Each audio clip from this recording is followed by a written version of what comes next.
Memorial Day, a day to remember our fallen men and women. Let's look at some of the heroes that have lived and died on behalf of this country on our Medal of Honor recipients. This is the story of our nation's greatest military honor. It takes an action that is above and beyond the call of duty. I made up my mind I wasn't going to run and I wasn't going to surrender. The fight don't get going good until you're surrounded. I thought, they can't do this to me. They can't get me. I am going to survive this thing. It is not an award a soldier seeks. I don't want to be a hero. A lot of them died to be a hero. Today, it is the highest medal given for exceptional bravery and courage. You're not doing it for the country, you're doing it for the one on your left and on your right. That's a key point he just said. You are doing it for the brother to the left and to the right of you. And most Medal of Honor recipients are dead because they're protecting their brothers. The military awarded 2 medals for the conflict in Somalia, posthumous. 1 for the war in Afghanistan, posthumous. And 4 for the first 5 years of the war in Iraq, all posthumous. All but 1 for covering grenades with their bodies. Wow. Sergeant Paul Smith was the first soldier awarded the Medal of Honor for action in Iraq. On September the 15th, 1942, I was awarded this medal. It's a bronze piece of brass, costs about 85 cents. It hangs from a pale blue ribbon.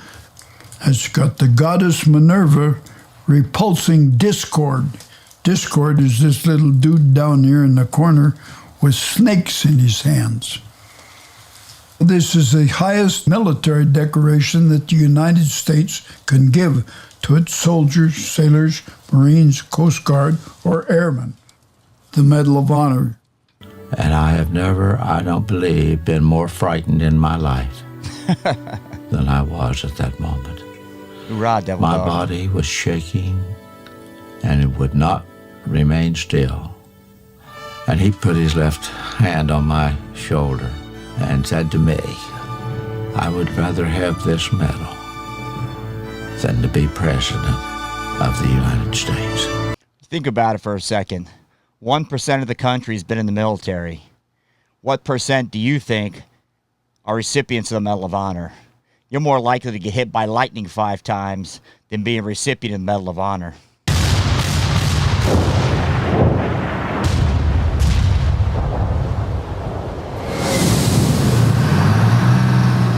Before the invasion of Iwo Jima, American battleships pounded the island for 3 days in the greatest naval bombardment of World War II.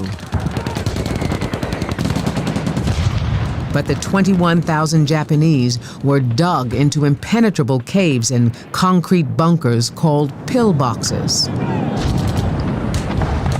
As the Marines struggled up Mount Suribachi, the Japanese mowed them down with their machine guns.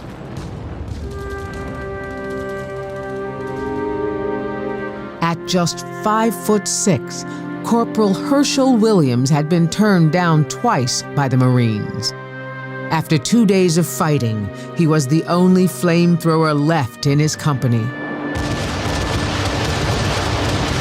We had tried to break through a line of pillboxes, and we were constantly being beat back. My company commander was extremely frustrated because he had lost so many of his men. And he asked me if I thought I could do anything about some of those pillboxes with the flamethrower. I don't remember what I said. Others said, I said, I'll try.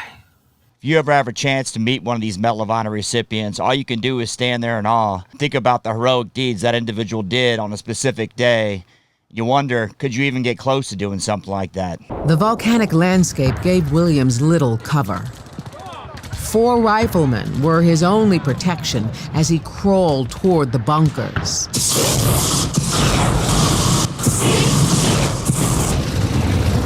I was approaching a pillbox, and I saw smoke come out of the top of the pillbox. I thought there's got to be an opening up there. So I crawled around on the blind side to the top of the pillbox, and here was a vent. So I stuck my flamethrower down there and let it go. Critters. So pillbox effectively is like a bunker. You can see there. That was a common term used during World War II. In the scorching heat, Williams crawled through the dirt towards the next pillbox. As he did, he realized the Japanese gunner could not angle his gun barrel low enough to hit him. The bullets were hitting those tanks on my back, and as it were, of course, it was shaking my body just like a jackhammer. And I had enough sense to keep crawling forward rather than crawl backwards. If I'd gone backwards, I wouldn't be talking to you today.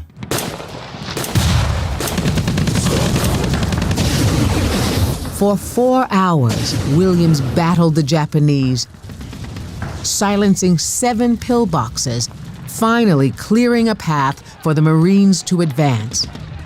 And I had to use 6 flamethrowers during that 4-hour period. My mind will not bring back to me, how did I get those flamethrowers? I apparently went back and got them myself.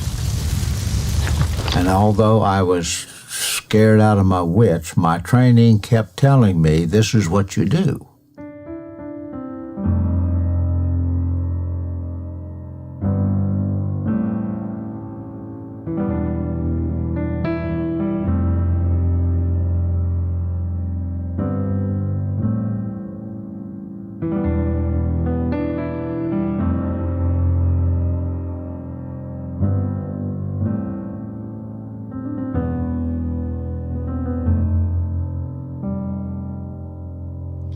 The heroes of any war and Medal of Honor recipients will tell you the same.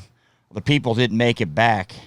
I've got one in my family who died in Vietnam, a Marine, so I can speak to that, and it affects the family for years. Of course, back then there was only 2 medals, the Purple Heart, which they used to call the George Washington Medal, and also the Medal of Honor. The first Medals of Honor were given out for a raid to destroy a key Confederate rail line.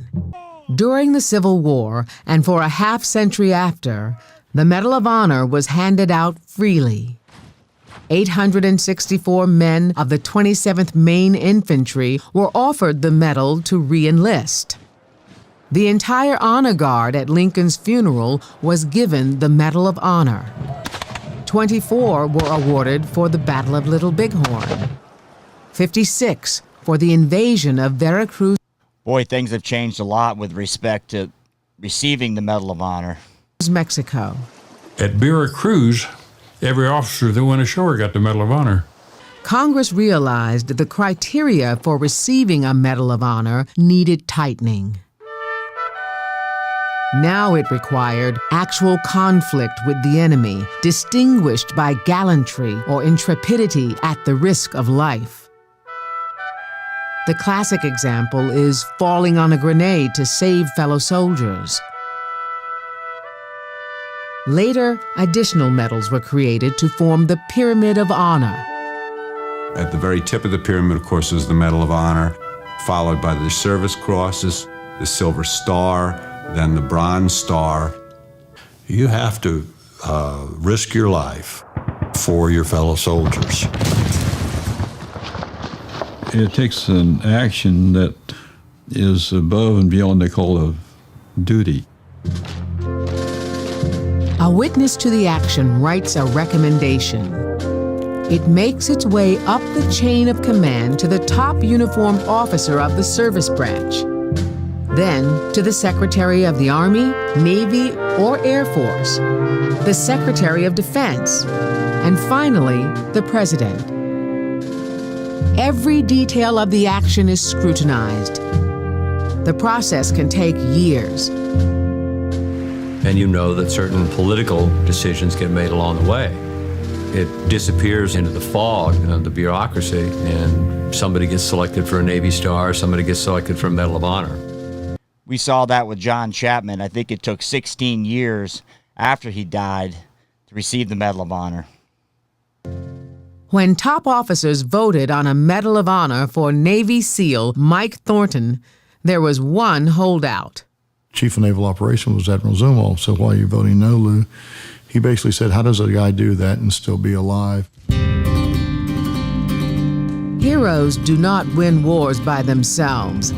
But in every conflict, there are men like Mike Thornton, who in the heat of battle do things that defy belief.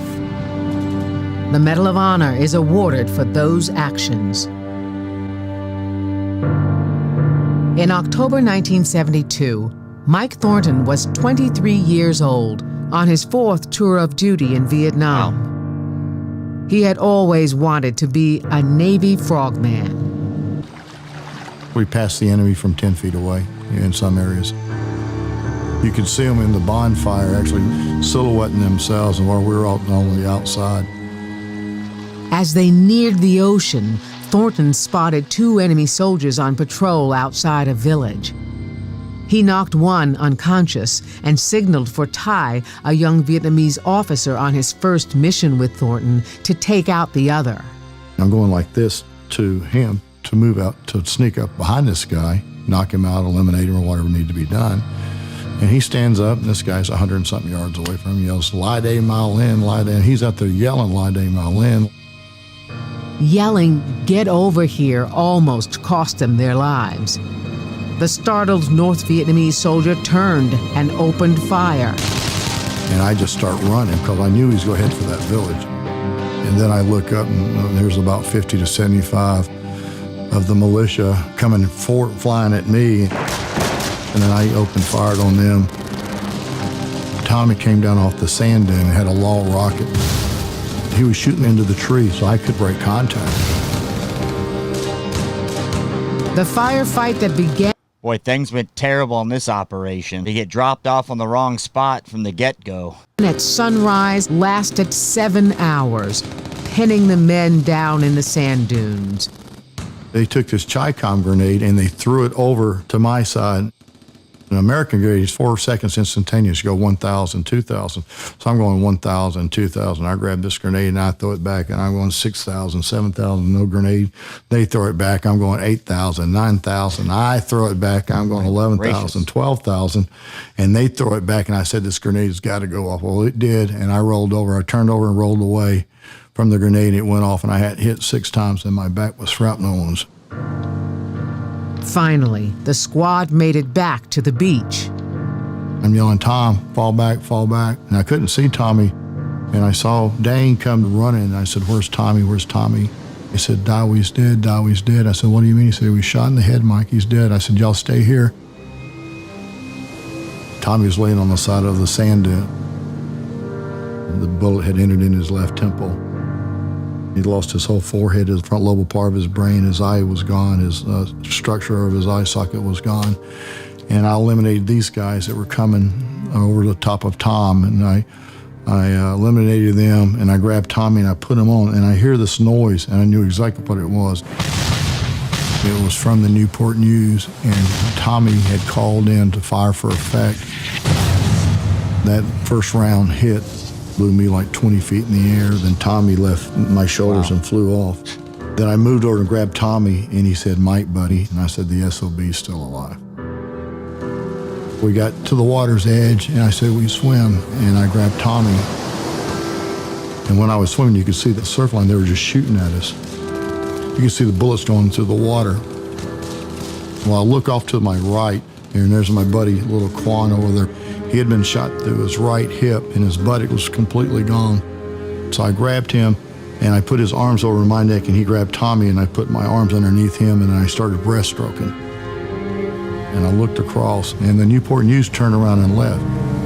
It's the worst feeling I ever had in my life, seeing that big ship turn around. I said, "God, where are they going? Where are they going?" If I was going to die, where a better place to die than in the arms of your fellow comrade? Can you imagine that? You finally make it out, you're shot, you have shrapnel, you're swimming out, you see the ship, and it's going the other direction. Wounded, towing 2 men, Thornton swam for more than 2 hours before they were rescued by a search party. Norris and Kwan both survived. One place where the enemy took a stand was at the Baghdad airport, where Sergeant First Class Paul Smith was leading his platoon. Smith was a lifer, a 33-year-old with a wife and 2 children back home in Florida. The kind of soldier that's the backbone of the Army. You do something perfect as a squad, run through it perfect, flawless. He'd be like, all right, good job, now go do it again. He'd keep you out till, late hours of the night, training on something you've already perfected.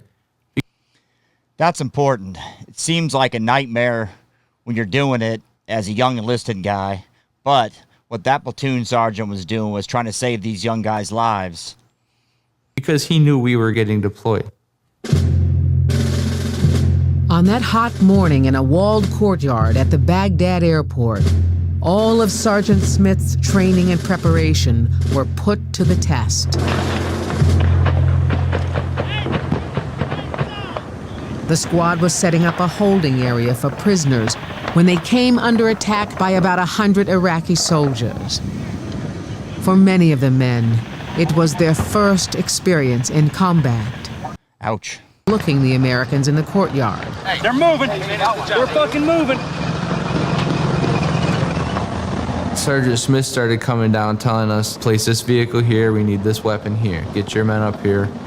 Everything was reaction for him. He knew exactly what to do and when to do it. Smith called for support from a Bradley fighting vehicle. Bradley was the first vehicle through the gap, but it quickly ran out of ammunition and it moved back. After the Bradley pulled back, the Americans' only heavy weapon was the .50 caliber machine gun mounted on an M113 armored personnel carrier. But the Iraqis landed a mortar round on it. There were at least 4 injured personnel in the vehicle. So we got a vehicle there with a big weapon system, but nobody was manning it. Smith jumped into the M113 and took over the machine gun, firing at the Iraqis attacking through the gate and from the tower. Sergeant Smith is sitting there yelling, I need a driver. So I jumped up in there. He's telling me exactly where to drive as he's shooting on the .50 cal. He kept telling me, all you gotta do is keep me loaded and duck down. So I was just constantly going up, linking a couple rounds, and he kept yelling at me the entire time, get back down in the hatch, because he didn't want me to get shot.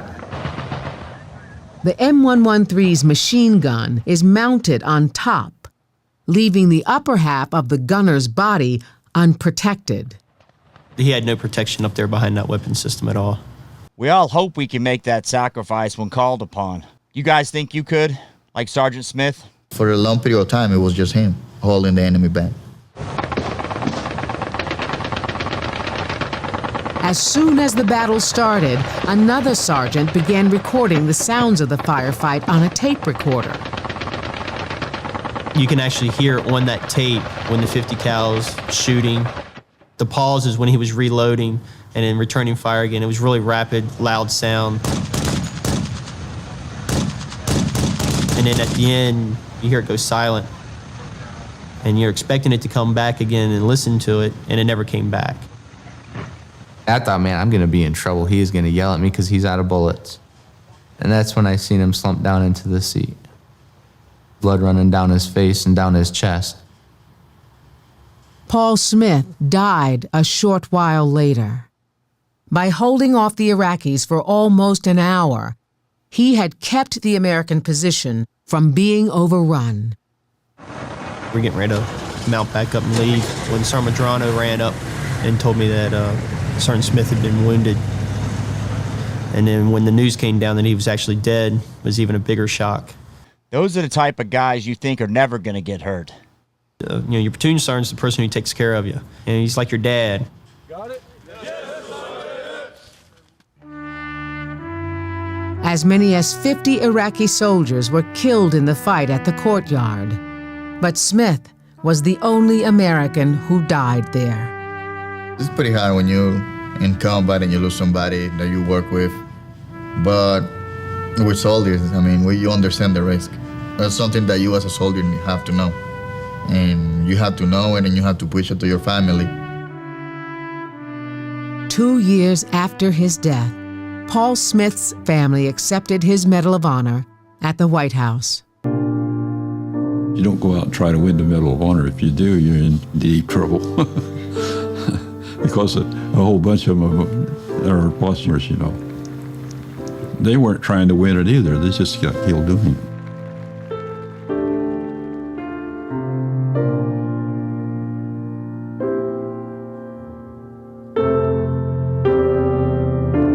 Wow, look at that slide. That's gut-wrenching to see.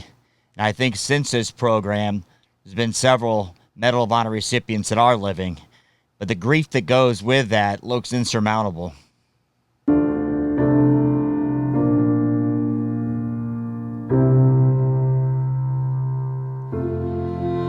When we wear the Medal of Honor, we wear it for all of those that fought. They were just witnesses that saw what we did. The action has to be observed, and most often it isn't observed. There's nobody there to see what you've done. Everybody dies.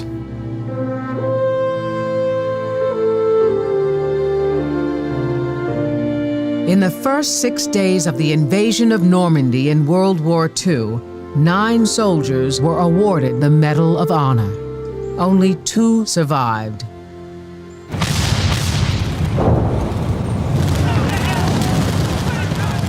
On June 6, 1944, D-Day, Sergeant Walter Ehlers landed on Omaha Beach in France.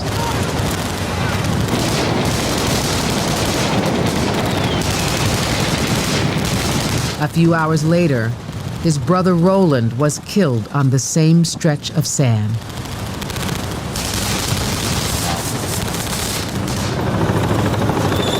On June 9th, fighting amid the notorious hedgerows of Normandy, Ehlers came face to face with a 4-man German patrol.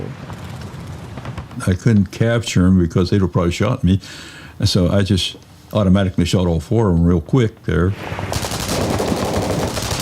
The following day, Ehlers' unit came under fire from 2 sides. The company commander ordered the men to pull back, but he held his position. I thought, if we turn around and start withdrawing, we're going to get killed.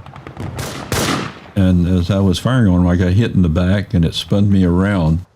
But I saw a guy in the hedgerow, and I just shot him on the way down. I looked up, and there's my automatic rifleman laying on the field, and I had to go get him because he was wounded. And then when I got back there and turned him over to the medics, I went back and got the rifle back. That's the only automatic rifle we have in the squad, and I knew we weren't going to get another one from anybody else. Walter Ehlers was not the first or last man to earn the Medal of Honor for not following orders. Somebody asked me, what were you thinking when you did it? And I said, well, I wasn't thinking. If I'd been thinking, I wouldn't have done it. Hiroshi Miyamura had joined the Army at the end of World War II, but never saw combat. In April 1951, the Corporal's machine gun squad was defending a position on a Korean mountainside when the Chinese attacked. Firing was getting very heavy, and I could see that eventually we were going to be overrun because the Chinese were close by. I had to fire at them behind me. Wow. So I gave the orders for my men to withdraw. Why get them all killed? Instead of leaving the besieged hill with his men, Miyamura stayed behind to cover their withdrawal. When his machine gun finally ran out of ammunition, he descended the mountain through the enemy lines, armed with only a rifle. I ran into an enemy soldier. I bayoneted him and shot him at the same time. This soldier had a grenade in his hand. I could feel it drop on my leg, and I just kicked back at it, and it went off. The heroism these Medal of Honor recipients display is almost like something out of a movie. It's just hard to believe there's people on this earth that are capable of that. Wounded, Miyamura crawled towards the road. I was focused on a tank of ours, and I tried to get his attention. And I started running, but by that time the tank just took off. I guess I ran about 50 yards or so, and then I passed out. And then that voice in English told me, "Get up, you're my prisoner." Miyamura's squad made it back to safety. He would be recommended for the Medal of Honor and called a hero by his country. I think they use the word hero a little carelessly. I've known every man through my time to receive the Medal of Honor, the Spanish-American War, the Boxer Rebellion, the Philippine Insurrection, the Banana Wars, and I haven't ever heard one man use that term about himself. Sometimes the respect and the adulation that is given to you as a recipient of the Medal of Honor, people kind of look at you as if you were something special. Every speech I've heard by a Medal of Honor recipient, they always talk about they're not heroes. The heroes, the guys that die next to them, they're buddies. Said to one person in particular, "I just want to be your friend. I don't want to be your hero." I would say that the average American could easily be a hero if he's in the right place at the right time, and it happens.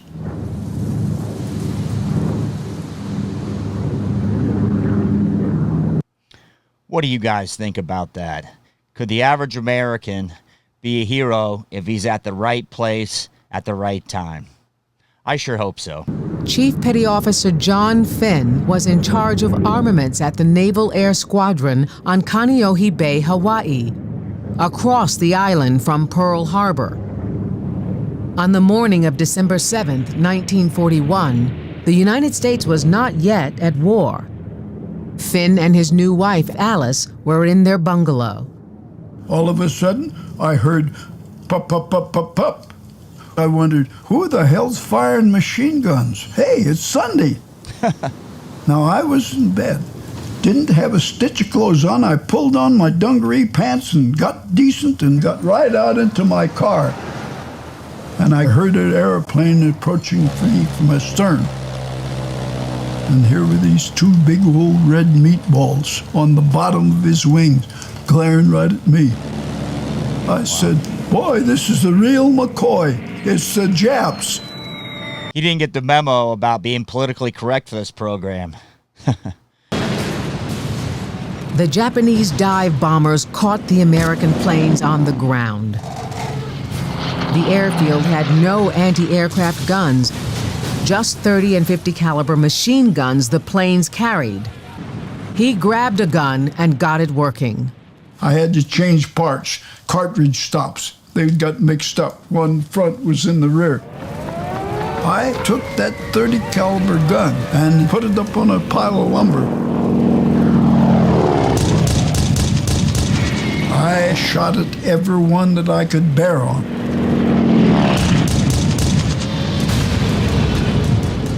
And all of a sudden, this guy started yelling to me.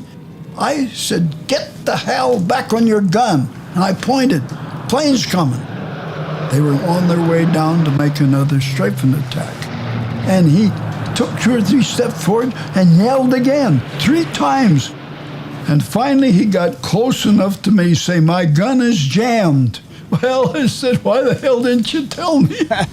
I run up there, cleared the stoppage, got right on those planes, and fired at them.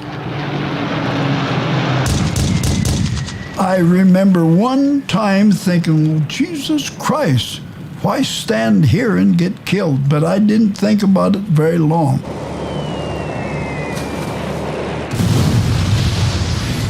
Finn took more than 20 shrapnel wounds, but kept shooting. And I don't want for anybody to think I was fearless, But there's fear and anger.